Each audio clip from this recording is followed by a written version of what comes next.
joining us now. Time to talk a little women's hoops.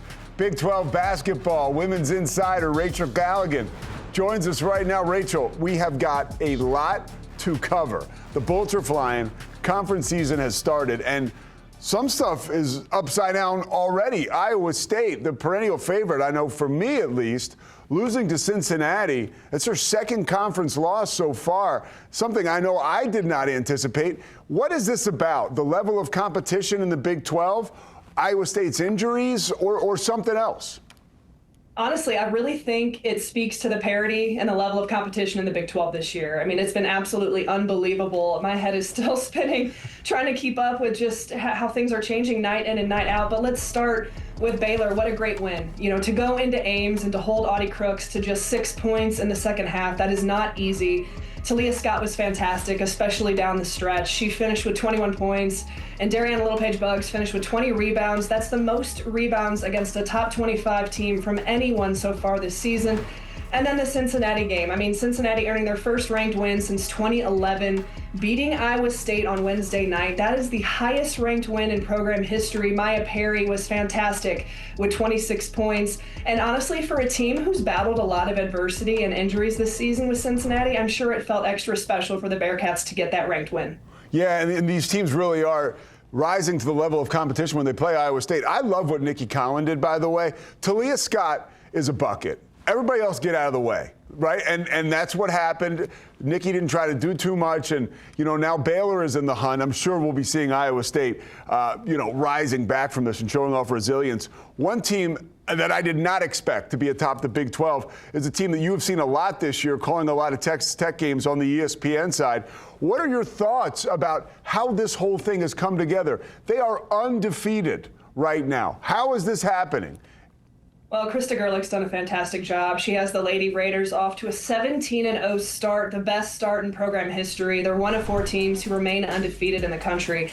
Tech is coming off that big win against West Virginia in Morgantown on Wednesday. That's another quad 1 win for their resume. They came in, this week at number 17 in the AP Top 25 poll, ranked for the 3rd week in a row and for the first time since 2012. I think it has to do with their defense. They have the 4th ranked defense in the country, holding opponents to just 52 points per game. They're deep offensively, and they have Bailey Maupin, who's one of the toughest players in the country. Yeah, she absolutely is. And on display, Texas Tech at Cincinnati. That will be Saturday afternoon, 2 p.m. Eastern time on ESPN+. We talked about Cincinnati knocking off Iowa State. That makes this matchup even more alluring. What are your insights? Yeah, I mean, I think Cincinnati obviously is riding high off that big win over Iowa State. That's always scary with a team who believes that anything is possible, especially at home. But Texas Tech is one of the most prepared and poised teams in the country, in my opinion. They're just not going to they're not going to overlook anybody. And so I'm looking forward to this matchup, especially how Cincinnati responds to such a big win. All right, let's talk TCU now, the Horned Frogs. What is going on with this team? What has changed there? Everybody's meeting challenges now. The conference play is starting. Every year we do this, by the way. Oh, I can't believe it. Iowa State lost, right? TCU. This is college basketball in the Big 12. But see if you can just bring some, again, insight to us as far as what is happening right now with TCU. What has changed? Well, I think, just women's basketball in general, it's been just a massive couple of weeks here with so many upsets. And let's start with Utah. Shout out to Utah, an impressive top 10 win for the Utes. Head coach Gavin Peterson, to hand TCU their first loss of the season. They outscored TCU 20-10 in overtime. Lonnie White was fantastic, finishing with 25 points. It was really one of the first times this season, at least that I've seen, TCU's defense was unable to slow down their opponent. But they were able to respond on Wednesday night. They beat Oklahoma State, and in my opinion, a heavyweight Big 12 matchup. Olivia Miles had 20 points and 8 assists. They looked a lot more like themselves defensively, holding one of the top 3-point shooting teams in the country to just 18% from deep. And TCU was able to keep their home win streak alive at 35 games. Yeah, I believe some of those losses, when we look back, right, with clearer perspective, they're not bad for these coaches. You can get the attention. That Utah loss in overtime certainly had the TCU, Horned Frogs women's basketball team, on notice going forward.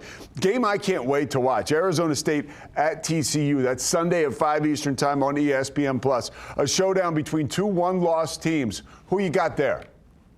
I think a lot of people are circling this one on their calendars. I mean, Arizona State has been really tough on the road this season, but as I said, TCU is undefeated at home at 11-0, and as I said, riding that 35-game home win streak. Both teams 3-1 in the Big 12.